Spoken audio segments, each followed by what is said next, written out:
Muy bien, pues estamos en este momento hablando sobre cómo se hace, cómo se toma una decisión clínica en medicina. Y entonces lo que queremos hacer es que como este curso se trata de su proyecto de investigación y cómo mejorar el proyecto de investigación, entonces lo primero que tienen que hacer en su bitácora, en la bitácora que siempre deben de tener al lado, deben de tener siempre una bitácora al lado para ir poniendo lo que aprendieron.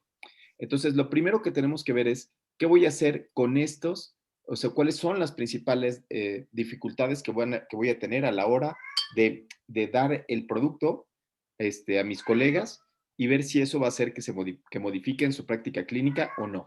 Entonces, el primer proyecto que veíamos era un proyecto que era más o menos así. El estado basal eran pacientes con cáncer de mama. Déjame ver el estado basal, espérame un segundo. El estado basal, ay, no lo puedo. Ay, ay. Es que estoy viendo la pantalla azul ahí. ¿Me permites la pantalla azul? Gracias. Listo. Gracias. Entonces el estado basal del primer proyecto de investigación era, eran pacientes sanos, ¿cierto? Eran pacientes con cáncer de mama, sea de mama, y la maniobra era un marcador. Voy a ser muy dicotómico y voy a poner que es un marcador positivo. No me acuerdo de qué marcador me dijiste y se me va a olvidar. Entonces, nada más voy a poner marcador positivo, que le salió positiva la prueba, versus marcador negativo. Esto me tiene que llevar a una toma de decisiones. Eso me tiene que llevar a una decisión clínica. ¿Sí? Clinical decisions, que era lo que venía ahí, ¿cierto? Y entonces le preguntaba yo a José Martínez, ¿cuál es la decisión clínica que puedo tener con este paciente de cáncer de mama?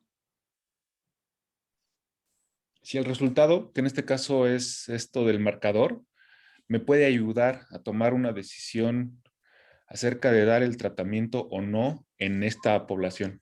¿Qué decisión tomarías? O sea, este marcador, ¿contra qué lo vas a contrastar? Tengo una tabla de 2x2 en donde tengo arriba el marcador positivo y el marcador negativo. ¿Y eso qué indicaría? ¿Cuál crees tú que es el desenlace, el outcome? ¿Supervivencia? Puede ser vivo o muerto, claro. Puede ser, Vivo muerto. esa puede ser una muy buena opción. Entonces, si tiene el marcador, voy a ser muy catastrófico. Si tiene el marcador positivo, el paciente muere, ¿no? Muere, y le voy a poner aquí a 5 años. Bueno, a 5 años es muy poquito. A 6 meses. Mayor O, toxicidad. o vive, ¿no? ¿Sí? A 6 meses. Perdón, ¿ya te animaste? ¿Cuál se te ocurrió? Mayor toxicidad. ¿Cómo que mayor toxicidad? Neutropenia y fiebre, ¿qué se te ocurre? Pues bueno, sí, neutropenia. Órale. Entonces, si el marcador positivo me va a dar, no muere, no vive o muere, sino me va a dar neutropenia, presente ausente, ¿no? O pancitopenia, o colon neutropénico, o sordera, o alguna otra circunstancia, ¿sí? Y entonces, aquí quiero que ahorita el buen Roge Casales me platique qué dificultades puede tener este estudio. Ya no el tuyo, Roge, sino este estudio que estamos viendo aquí. ¿Cuáles son las dificultades que pueden tener los clínicos cuando vean el resultado del estudio? Pues bueno, primero que nada, pues sería como que analizar qué hay en la literatura y saber si ya hay algún marcador de este tipo que nos ayude a predecir este desenlace. Otro también podría ser los costos que genera, probablemente al ser un nuevo marcador desarrollado, pues sea más caro en comparación con el previo. Y también eso en ocasiones lleva a que los seguros no cubren este tipo de tratamientos. Pero permítame un segundito, permítame un segundito.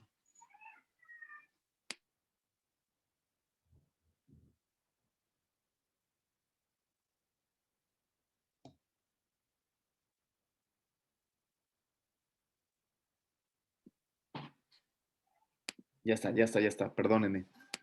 Entonces tenemos Existen otros que sean mejores, puede ser. Costos, ¿vale la pena hacerle el estudio? Esas pueden ser dos grandes dificultades. ¿Qué pusieron ustedes ahora? ¿Ustedes qué pusieron en su libretita? Estimada Laura García. Lau, ¿qué pusiste en tu libretita de tu estudio? ¿Cuáles son las dificultades? Ya no nos digas tu estudio, nada más dinos las dificultades en la toma de decisiones clínicas. Pues sobre todo puse relevancia, o sea, si realmente va a cambiar en algún momento el curso de la enfermedad que estoy estudiando o no, lo que estoy haciendo. Ok, eres bióloga, entonces estás más metida en la médula de si cambia o no cambia. Entonces, aquí el punto básico es que el primer artículo que leímos, ¿no? El primer artículo que leímos nos enseñó que la medicina basada en evidencias no modificaba a los sujetos. ¿Y qué fue lo que dijimos nosotros? No, bueno, espérate, no cambia, pero, pues es que los cursos eran chiquitos. No cambia, pero es que no estaba tan gacho. No cambia, pero, ¿sí? Entonces, ahí ponemos una serie de dificultades para la toma de decisiones oportuna, ¿sí? Y entonces, ahora, lo que yo les quiero decir es, fíjense ustedes cómo cuando el equipo C, el equipo 1, habló de medicina basada en evidencias, dijo, sí está bueno el estudio, es un ensayo clínico, pero... Y después vino el equipo OME, que no mostraba los resultados en la práctica clínica, solo mostraba que el sujeto estaba empoderado y el sujeto mejoraba y el sujeto estaba chido. Y el equipo 2 dijo, sí sirve la medicina basada en evidencias. ¿Qué piensan ahora que estamos en este proyecto? ¿Qué piensan ahora sobre este proyecto? Pensando en estos dos proyectos que tuvimos. El primero que lo descartamos, aunque era un ensayo clínico, que tenía un resultado y lo descartamos porque tenía un cálculo de muestra pequeñito. ¿Qué piensas al respecto, estimada Irina Chávez? Ay, ¿qué reflexión te da esto?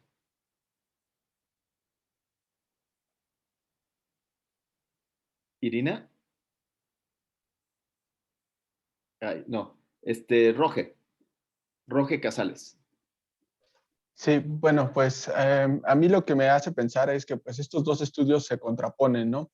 Uno dice no funciona en la práctica clínica, el otro dice sí se sienten más empoderados, pero no vieron si funcionaba en la práctica clínica, no pudieron comparar eso. Yo creo que una vez más es necesario tener como más evidencia. En este caso que los dos estudios están como chocando, pues me gustaría ver un tercero probablemente para poder tomar la decisión, porque definitivamente conocer lo que existe previamente nos va a ayudar a que nuestro camino tome una u otra dirección. Perfecto, muy bien. Y entonces ese es el punto básico de esta parte de aquí, de si existen, de hacer una muy buena búsqueda de la información y decir si existen otros estudios que puedan, si existen otros estudios que me puedan ayudar a tomar esta decisión. ¿Sí? ¿Existen otros estudios o no existen otros estudios? Aquí teníamos dos.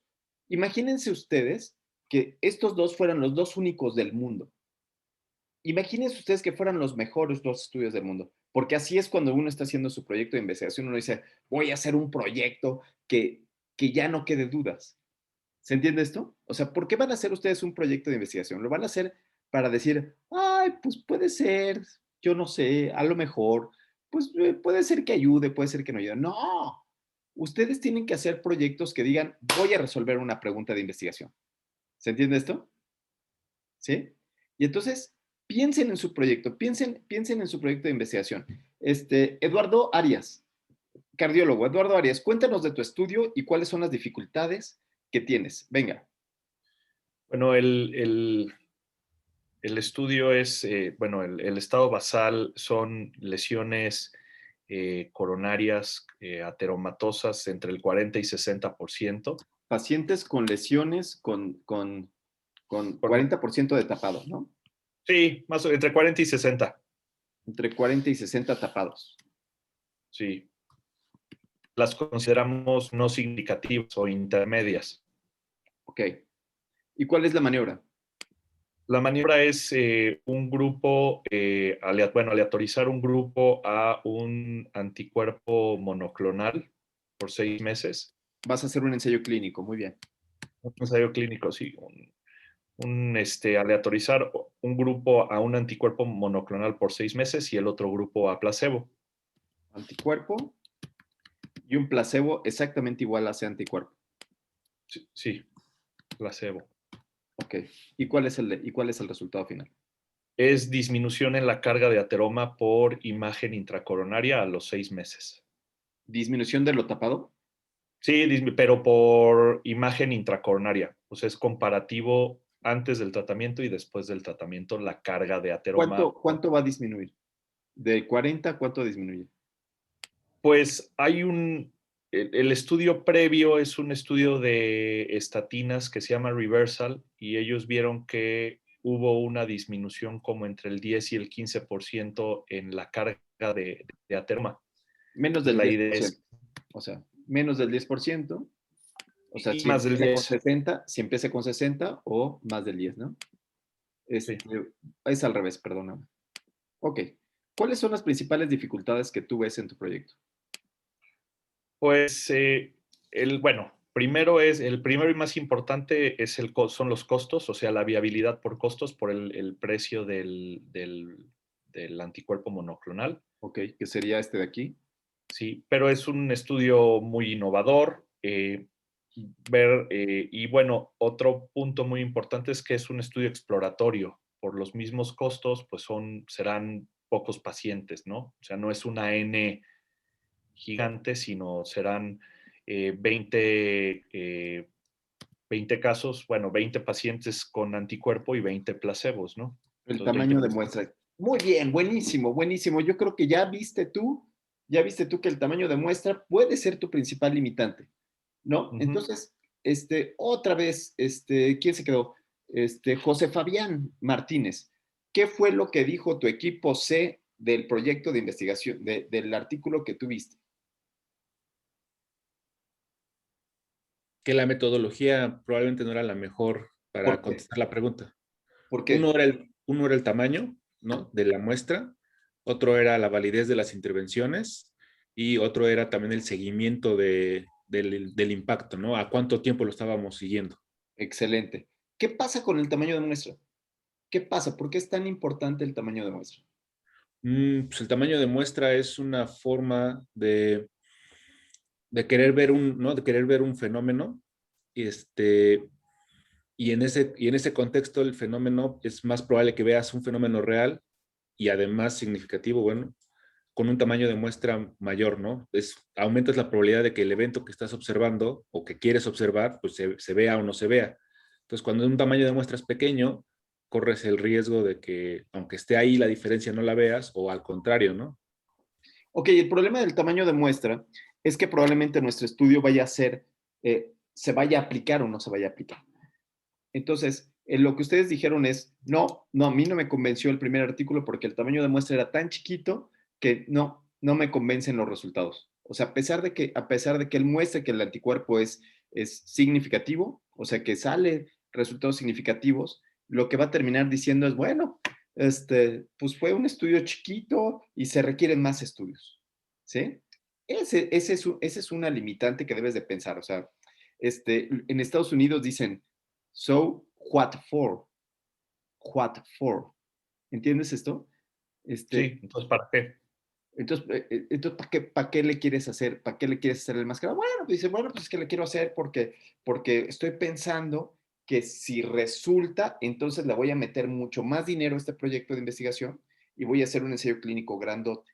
Eso podría ser un estudio piloto, si es que tienes esta posibilidad de hacer el más grande. Algunos investigadores quieren resolver los problemas de los anticuerpos, por ejemplo, pero no son los dueños de los anticuerpos, es decir, ellos ponen de su dinero.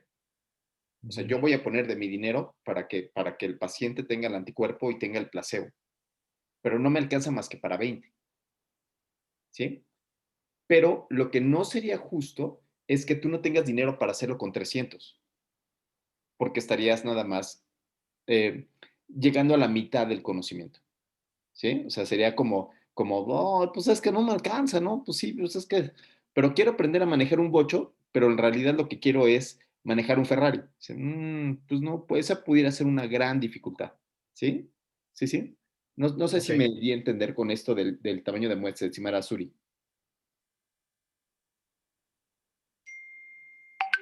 Bueno, Sí, pues finalmente, o sea, creo que concluir que necesitas más estudios, pues acaba siendo una pena, ¿no? Porque pues ya desperdiciaste también tiempo, esfuerzo y demás, ¿no? Entonces creo que por eso es muy relevante el definir un tamaño de muestra apropiado desde el inicio para que esa información, pues, digamos, obviamente tiene que ser replicable y demás, pero pues para que no termines concluyendo que necesitas hacer más estudios, ¿no?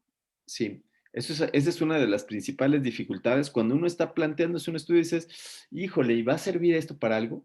¿No? ¿Y va a ayudar a la toma de decisiones?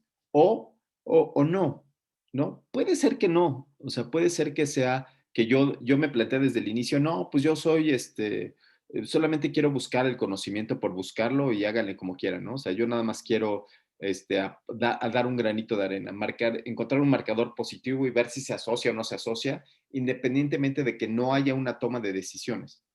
Sin embargo, cuando estamos hablando de investigación clínica, el paciente es nuestro centro. El paciente es quizás la parte más importante que tenemos que pensar. Tenemos que pensar si la información que yo voy a dar va a ser suficiente para una toma de decisiones. Imagínense que el ensayo clínico que vimos inicial fue un ensayo clínico aleatorizado y lo primero que dijo el equipo 1 dijo, no me ayuda a decidir si sirve o no sirve darles eso. Aunque dijeron que valía la pena porque si yo empiezo a tener mucha más experiencia y conocer estas partes clínicas, puede ser que ahí sí cambie. Pero no resolvió la pregunta. Entonces nos quedamos iguales. El segundo estudio ni siquiera estudia el desenlace, pero no estudiaron el desenlace, no estudiaron la toma de decisiones clínicas como tal, pero los que lo leyeron, o sea, el equipo OME, el equipo 2, ¿qué creen que dijeron? ¿Qué dijo el equipo 2, Carlos? No vieron el desenlace. Que sí funcionaba, ¿Eh? que sí funcionaba la medicina basada en evidencias. Que sí funcionaba la medicina basada en evidencias. Esto quiere decir que la decisión clínica a veces es una cosa difícil, que la decisión clínica es quizás una de las cosas más difíciles de estudiar, ¿no? O sea, ¿por qué un médico decide darle un medicamento a otro? Híjole, está bien difícil. Pero ustedes deben de tener en mente solamente su perspectiva. Si este estudio que van a hacer va a tener esas características. Te devuelvo la pantalla, estimado Suri, para que nos muestres la siguiente parte. Doctor, tengo una pregunta. Sí, Nancy.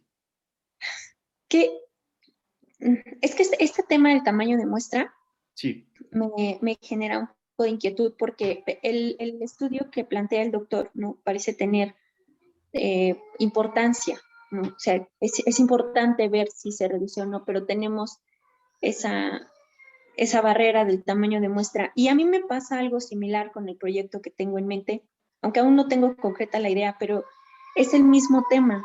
O sea, son pocos pacientes.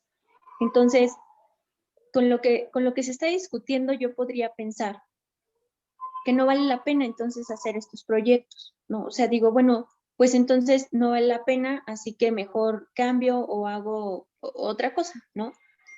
Pero entonces, cómo es que se llega a eso, ¿no? Porque, o sea, ¿cómo es que entonces nosotros vamos a generar ese nuevo conocimiento si a lo mejor les pasa a poquitos, pero eso no quiere decir que no sea importante o que esos poquitos no sean importantes? Entonces eso me causa mucha confusión. Sí, fíjate que el punto básico de hacer un cálculo de tamaño de muestra es para decir si es factible tu estudio o no es factible el estudio. Entonces, no porque sea importante o no importante, porque todo el conocimiento quizás es importante, pero el resultado de tu estudio puede ser que no termine en nada. Puede ser que no sea no concluyente y entonces eso sí fue una pérdida de tiempo. ¿Se entiende? Entonces, cuando tú empiezas a diseñar el estudio, cuando tú empiezas a hacer el diseño del estudio, dices, bueno, yo tengo que ser lo suficiente humilde para decir que no voy a alcanzar a responder todas las preguntas de investigación, sino solamente puedo responder unas preguntas pequeñas para lo que me alcanza, en donde estoy, ¿no? Entonces dice, bueno, ¿cuántos pacientes, cuántos son los mínimos pacientes que se requieren para poder llevar a cabo el estudio? ¿Cuánto es la fuerza que tengo? Por ejemplo, en este caso, cuando nos estaba hablando el doctor Eduardo, ¿no? El doctor Eduardo nos platicaba y decía, no lo puedo hacer porque no me alcanza, porque yo voy a ser el patrocinador del estudio. Yo voy a patrocinar todas las características del estudio. Entonces, no me alcanza para tanto, no me alcanza para invertir en hacer un placebo así.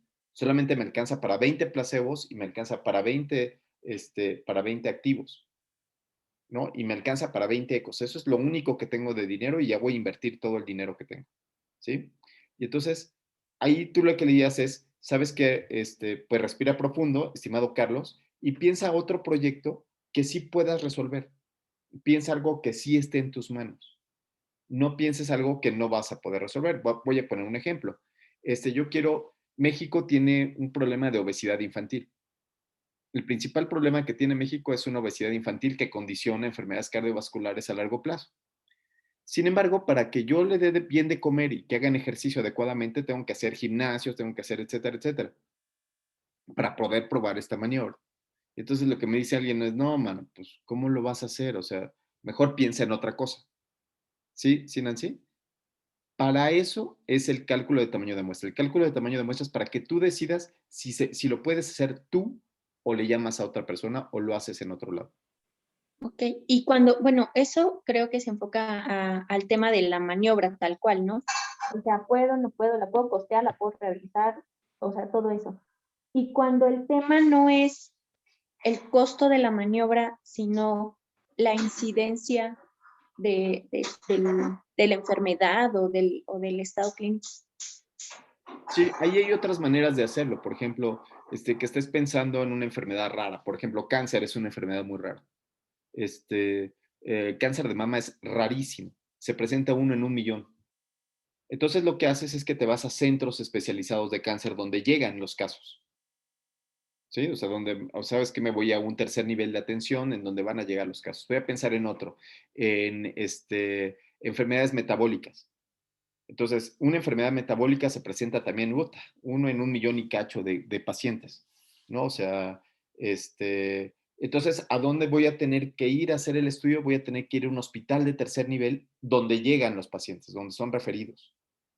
Entonces, ahí hay menos dificultad, ¿sí? Lo que no podrías hacer es decir, quiero hacer un estudio de enfermedades cromosómicas, ¿no? Que son muy raras también, y me voy a ir a un primer nivel de atención, donde no me van a llegar. ¿Sí? Entonces, ese es tu punto, es dónde puedo resolver la pregunta. ¿Sale? Ok, gracias. Muy bien, Nancy. Pues ya que estás por aquí, dime si conoces o desconoces alguno de estos 4 puntos. Rápidamente, ya todos lo leyeron. Solamente levante la mano si alguien desconoce algo que esté aquí puesto. Si no, esto lo deberían de conocer perfectamente bien al dedillo.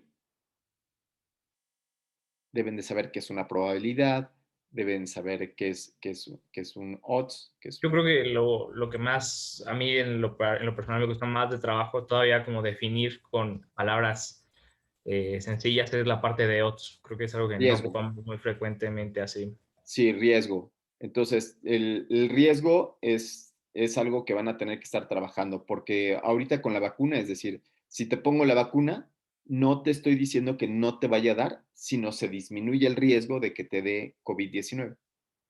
Con la vacuna de Pfizer, el riesgo se disminuye un 95%, pero te queda un 5% de riesgo de tenerlo. ¿Se entiende? Entonces, odds, que son riesgo relativo, ORs, y regresiones logísticas, es algo que deben de tener por lo menos ahí guardado en su USB. Si no lo tienen guardado en la mente, van a tener que meterle un poquito más. ¿Por qué? Porque a la hora que estoy escribiendo mis antecedentes, tengo que ponerlo. Tengo que poner, por ejemplo, en el caso del doctor Eduardo, tiene que poner cuál es el riesgo, o sea, cuál va a ser el riesgo de disminuir la placa de ateroma o la complicación que esté buscando, ¿sí? Relevancia clínica, ¿lo entienden bien? Artículo de Sí, a mí relevancia clínica. esta parte de heurística es así, no esa palabra, ese concepto no lo conocí. Ok, ok. El concepto de heurístico para los nuevos problemas clínicos, ¿no? Entonces, este concepto de heurístico que tendría que ver con estas partes novedosas de los estudios, como el que está proponiendo nuevamente Eduardo. Eduardo propone algo muy novedoso, ¿no? Que quizás esté intentando resolver un problema clínico a largo plazo, que no lo voy a resolver a corto plazo, sino tiene que ver con unos fines a largo plazo. O sea, está buenísimo. Entonces ahí apúntense, otra palomita, ¿no? ¿Qué concepto no conocen? Y ese concepto hay que buscarlo porque vamos a seguir trabajando en escribir el protocolo, ¿no? Entonces, estos son conceptos básicos. ¿Podemos seguir adelante? Teorema de Bayes. Fácil, ¿no? ¿Qué es eso del teorema de Bayes? Clau Contreras. No sé, doctor, si alguien me puede explicar. Bien, entonces nosotros escribimos un artículo en el compendio de artículos que les damos, hicimos todo de prueba diagnóstica, sensibilidad, especificidad, valores predictivos positivos, valores predictivos negativos, razones de verosimilitud, nomogramas de Faga, probabilidad preprueba, probabilidad postprueba. Si no saben, entonces tenemos videos y todo eso en el canal, no se olviden darle like, ¿no? Teorema de Bayes es cómo hago un diagnóstico. ¿Le tomo la placa o no le tomo la placa? ¿Le hago, le tomo mejor biopsia o le hago ultrasonido o le tomo PET o le tomo qué? Eso lo tomo con base a la decisión entre el nuevo tratamiento, el innovador, el nuevo marcador tumoral y el estándar de oro. ¿Sí? Sí, sí. Eso lo tienes que hacer para cada prueba diagnóstica. Bien, seguimos. Eso ya deberían de saberlo muy bien. Principios de la medicina basada en evidencia. Bueno, está bien. Historia del origen. Esto no lo pueden saber. Esto si quieren no lo podemos salvar. Eso no es importante. 5. Acción, reflexión. Tampoco es importante esto. 6. Esto sí es importante. Esto sí que es requete importante. Esto es importante para formar la pregunta de investigación. Es trascendental para ver si el resultado de mi estudio va a ayudar a un clínico o solamente me va a ayudar a mí a graduarme como maestro en ciencias. ¿Sí? Entonces, son preguntas importantes. Estimado, alguien entró como Víctor Román, pero estoy seguro que no era Víctor Román. ¿Quién era? ¿Quién entró como Víctor Román? ¿A quién le robaron la computadora? Víctor Román. No. Es Vicky, Victoria. Es Victoria, claro. Vicky, Victoria, cuéntanos de esto. Cuéntanos de esta necesidad de información. Doctor, es que está de guardia, entonces por eso tiene la cámara. Ya, perdona. Entonces vuelvo a llegar con Rogelio Casales. Déjame leer rápidamente. Rápidamente.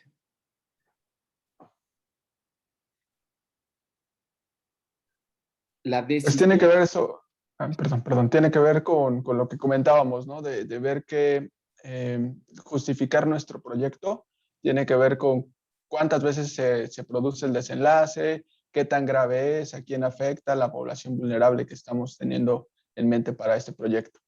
Entonces, ustedes cuando tienen su bitácora, en la bitácora del estudio que están haciendo, van a tener ahí cuáles son las dificultades que voy a tener, cuáles son las dificultades que tienen los clínicos, cuál es mi dificultad como clínico para entender qué es lo que está pasando.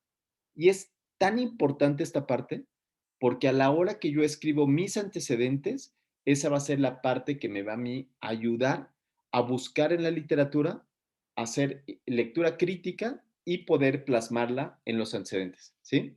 Eso es lo que me va a llevar a hacer el estudio. Muy bien, seguimos, seguimos. Clinical question, estimada Suri. Esta está fácil, ¿no? Eduardo, ¿cómo ves esto? ¿Está fácil o no? Pues sí está fácil ya que lo conoces. Creo que es el primer paso, es la llave que abre la puerta para una buena investigación. O sea, formular y plantear una buena pregunta de investigación. Sin una buena pregunta de investigación, creo que es inútil todos los esfuerzos. En la clase pasada decíamos que hay mucha de la investigación que se hace es ir a pescar, ¿no? A ver qué encuentras, pero ese es un error clave, ¿no? O sea, tienes que ir, exacto, go fishing. Entonces, es importantísimo tener una buena pregunta de investigación y va a dar resultados y conclusiones sólidas, ¿no? Otra cosa importante es que definan sus preguntas pico o su pregunta peco o su pregunta pies, ¿no? Que también veíamos la clase anterior. Entonces, en esa definición de los tres tipos de pregunta es es que ustedes podrían abrir su mente y empezar a hacer los antecedentes. Entonces, los antecedentes tienen que tener una pregunta pico bien definida y eso es lo que vamos a realizar en esta clase, ¿no? O sea, que hagan reflexiones, pero que también busquen toda la literatura, ¿no? Que es aplicar los conceptos, ¿no? Listo. El 8. Lau. Lau, ¿cómo vamos, Lau? El 8 habla de las fuentes donde se busca la información, ¿no? Entonces, es importante no solo buscar en los textos, sino la información que es más nueva, ¿no? La más actualizada, que es la que te va a dar, pues, las revistas que publican cada tanto, ¿no? Y saber qué revistas buscar, porque no solamente es buscar en Google y el primero que me aparezca, sino hacer una búsqueda, pues, que valga la pena y no estar perdiendo mi tiempo en leer artículos que no me van a aportar nada, ¿no? O que no sean concluyentes. Correcto. Entonces, ¿y cómo vamos, Lau? Por cierto, ¿cómo vamos con los otros puntos? Ay, voy. Ahí estoy anotando todo lo que tengo que estudiar en la semana, creo. Ok, entonces va a haber algunas lagunillas que hay que rellenar. Pero Ujú. esta lista me parece que es una lista que nos puede ayudar a nosotros como para poder enmarcarla y poderle irle poniendo así, ay, sí sé que es una probabilidad, sí sé que es un riesgo, sé cuáles son las principales medidas, palabra pico, palabra peco, palabra pies, ¿no? Va bien. La 9, vamos con la 9, estimada. Tú misma, Suri. Las colaboraciones Cochrane son describir la historia y origen, enlistar los componentes de la biblioteca Cochrane y sus fuentes cuando cuando está disponible, comprender la misión, logística y trabajo de la colaboración Cochrane y efectuar búsquedas de estudios sistemáticos, pero que esas búsquedas sean efectivas, ¿no? Sí, aquí yo lo tomo como irrelevante. A mí lo que me parecería relevante en ustedes es hablar de qué es una revisión narrativa y qué es una revisión sistemática. O sea, que sepan diferenciar muy bien las revisiones narrativas y las revisiones sistemáticas para que cuando empiecen a escribir sus antecedentes, ustedes comprendan cuáles pueden ser los sesgos entre una y otra, ¿no? Entonces, la colaboración Cochrane hace muy buenas revisiones sistemáticas y yo creo que este punto no lo vamos a ver, no vamos a ver como tal, sino solamente la diferencia entre revisiones narrativas y revisiones sistemáticas. El punto que sigue, Suri. Ahí están las limitaciones. Esto sí lo vamos a ver a fondo, ¿no? Emanuel, por favor. Bueno, entonces el punto número 10 es buscar estrategias que mejor demuestren evidencia científica médica. Entonces, todas estas cosas lo vamos a ver, vamos a intentar verlos a fondo, utilizar las palabras mesh, vamos a trabajar mucho, vamos a trabajar poco con Ovid, pero vamos a trabajar mucho con PubMed para que su búsqueda sea una búsqueda muy buena y para que sus antecedentes estén muy bien delimitados, ¿no? Entonces, en eso vamos a trabajar aquí en la clase, ¿sí? Vamos con la número 11, estimada Suri. Daniel, señor gastroenterólogo, ¿cuál es este punto? Daniel, Es la apreciación crítica de la literatura médica, guías del usuario para la literatura médica. esto no lo vamos a ver, son las guías del llama, son los guías de medicina basada en evidencia, etcétera, etcétera. Y entonces no vamos a tener tiempo para ver cada una de ellas, solamente nos vamos a concentrar en lo que ya más o menos saben, en los puntos anteriores que tienen que ver con riesgos, etcétera, etcétera, y vamos a dejar estas para decir si son válidas o no válidas, las vamos a dejar afuera para concentrarnos en estado basal, maniobra y desenlace, y concentrarnos en los riesgos relativos, concentrarnos en las medidas de relevancia clínica y en la toma, en el decision making, o sea, cómo tomo mi decisión a la hora de dar un tratamiento, ¿sí? Vamos a la que sigue. 12. Esto sí lo vamos a ver, José Fabián. José Fabián, por favor, ¿qué entiendes tú por esto? Pues el cómo evaluar, ¿no? Un artículo sobre un tratamiento, ¿no? Qué puntos buscarle al artículo que nos puedan ayudar a definir si ese artículo nos puede contestar la pregunta que estamos buscando. Buenísimo. Y entonces, esto va a ser muy importante para nosotros, porque yo lo que necesito es que en los textos que vayan poniendo, no pongan, la metformina es un medicamento que ayuda, es una biguanida que ayuda a los pacientes con diabetes, sino lo que yo voy a querer es la metformina disminuye o el control, o se asocia con el control metabólico con un riesgo relativo de 1.5. Y el número necesario a tratar para el uso de metformina es de 10, lo que significa que de cada 10 pacientes, uno va a haber beneficiado su control metabólico o sus alteraciones en los órganos blancos. Entonces, esto es importante porque tiene que ver con la redacción de lo que vamos a presentar al final, ¿no? Y entonces, ¿nos puedes enseñar un poquito más, Suri? Entonces, tiene que ver con ORs, tienen que hablar de criterios de validez externa, validez interna. Seguimos arriba.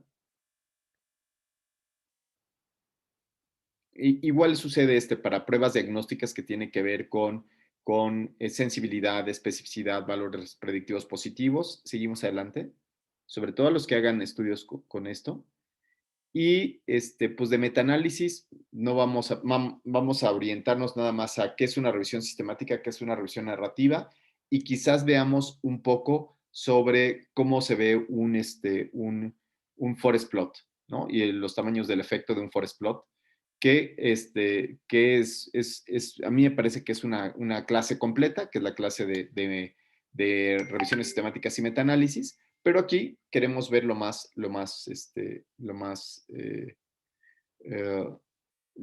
superficial. Guías de práctica clínica, obvio no lo vamos a ver, ¿no? Y colorín colorado. ¿Me regresas la pantalla, Suri? Ok, y entonces en resumen, este artículo nos va a ayudar a tener en mente cuáles son las partes que me pueden faltar a mí en mi conocimiento para escribir unos buenos antecedentes.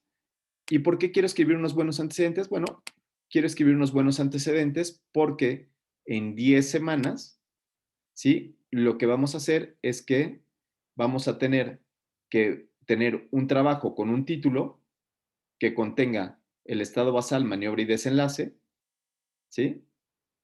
Ahorita les paso estas diapos para que los tengan todos. Estado basal, maniobra y desenlace, eso va a costar 10 puntos. Y que tenga el acrónimo SARA que no hemos visto, pero que vamos a ver, ¿no? Que tenga sensatez, ausencia de respuesta, relevancia clínica, citas bibliográficas. Y eso es aproximadamente en 2 hojas, ¿no? Entonces, ahí van a tener ustedes que escribir por qué es sensato, por cuál es la fisiopatología que me va a ayudar a definir mi trabajo, la ausencia de respuesta, y esto va teniendo distintos puntos, relevancia clínica, y vamos a trabajar también en las citas bibliográficas. Van a tener otros 5 puntos por la pregunta de investigación. Necesitamos los objetivos principales y los objetivos específicos y con eso sacan 10, ¿correcto? Y entonces, pero para la siguiente clase, lo que vamos a orientarnos es a las búsquedas de la información.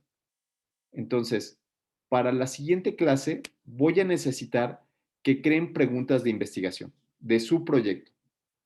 Hagan la búsqueda con palabras mesh, hagan búsqueda sin palabras mesh, ¿sí? Propongan el acrónimo que le corresponde, ya sea PICO para experimental, PECO para observacional o PIES para prueba diagnóstica. Y aquí en la clase lo que vamos a hacer es que vamos a presentar las preguntas y vamos a ver cuál funciona mejor una que otra. ¿Qué les parece? Entonces, ahora sí, nos quedan 3 minutos más. ¿Alguien quiere dar el resumen de la clase? ¿Quién quisiera dar el resumen de la clase? Mi favorita, Nancy. Bueno, tengo 2 favoritas, Irina y Nancy. ¿Quién quiere? Yo, Venga, Nancy. Resumen de la gracias. clase. Bueno, concluimos que es importante localizar buenos artículos científicos. Para esto necesitamos conocer adecuadamente dónde lo vamos a buscar, hacer ciertas preguntas para nuestro proyecto, como cuáles son las principales dificultades que voy a tener, cómo voy a tomar la decisión clínica, los componentes que forman o que voy a tener en cuenta para tomar las decisiones. Y todo esto me va a llevar a hacer o a escribir buenos antecedentes sobre mi proyecto, lo que me va a llevar a hacer una buena justificación, que es lo que vamos a ver la siguiente clase, ¿no? Con el acrónimo SARA. Sí, en la siguiente clase vamos a ver búsquedas de la información. Entonces, para la siguiente clase vamos a ver, solo necesito la pregunta de investigación, ¿no? Y la pregunta de investigación que tiene que venir con sus signos y tiene que venir redactada bien bonita. ¿Cuál es la eficacia del medicamento fulanito de tal para la disminución de la placa de ateroma? O cuál es no sé qué circunstancia, ¿sí? ¿Sí, sí? Irina, te quitamos la palabra. ¿Quieres hacer algún otro comentario? Todavía tenemos 2 minutos. ¿Sirve ya mi audio? Sí. Ya. Es que hace rato igual quería levantar, pero no. Bueno, pues como resumen, saber buscar bien nuestros artículos. O sea, vimos medicina basada en evidencia, los 2 artículos, porque es importante tener una buena metodología, porque esto impacta en el resultado. De ahí, pues ver las dificultades que vamos a tener de acuerdo ya orientadas hacia nuestro protocolo, las dificultades que podemos presentar dentro de nuestro protocolo, la importancia del tamaño de la muestra. El hecho de que igual y no encontremos los resultados que queremos esperar no significa que sea un estudio totalmente desechable, sino así hasta podemos ahorrar tiempo a otros investigadores que quieran hacer lo mismo. O sea, es cualmente válido, aunque no sea lo que queríamos calcular. De ahí ver los puntos que estuvimos viendo durante, bueno, en los puntos, la importancia sea definir bien nuestros objetivos, ver que estemos empleando bien nuestras maniobras para el tratamiento diagnóstico y pues ver enfocado a nuestro estudio y pues ya diseñar bien nuestra pregunta de investigación de acuerdo al tipo de análisis que queremos hacer, pues se usará ya sea PECO, PICO. Genial, perfecto. No sé si alguien quiera dar el mensaje final, ¿ya? O ya nos vamos. No les he hecho el Google Classroom porque lo vamos a hacer en otra plataforma de la universidad. Entonces, por eso es que me estoy deteniendo. Pero ya pronto llegará. ¿Sí? ¿Todo bien? ¿Hasta aquí? Esta semana no va a mandar artículos, ¿verdad? No, esta semana van a mandar a hacer su pregunta de investigación y a ver, quiero que quede muy clara cuál va a ser la tarea que van a hacer. Entonces, la tarea que van a hacer es crear una pregunta de investigación de su proyecto, ¿sí? Y después, como Diosito les dé a entender, ¿no? Van a hacer la búsqueda con palabras mesh. Después ustedes van a hacer el típico, meterle los datos, a ver cómo les salen. Lo que quiero hacer es que me enseñen en diapositivas cómo les salió con palabras mesh cómo les salió sin palabras mesh, ¿sí? Para que ustedes comprueben a ver si hay diferencias o no hay diferencias. Y después de eso, intenten proponer una pregunta de investigación utilizando el acrónimo PICO, ¿sí? Entonces, a partir de la búsqueda que hicieron, hagan la palabra PICO y pónganme ahí los datos. La palabra PICO, pies o no sé qué, ¿sí? Y aquí nosotros en la clase vamos a repetir las búsquedas y vamos a ayudarlos, ¿no? Aquí en la clase vamos a ver cómo les salieron, vamos a criticarlas, ¿sale? ¿Sí, Nancy? Sí, gracias. Ok, perfecto. ¿Sí? Eduardo, ¿todo bien?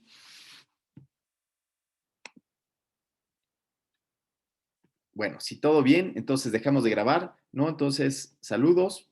Todo estuvo anónimo, no, todos son anónimos. Y entonces, no dijimos nada malo, así es que nos vemos pronto.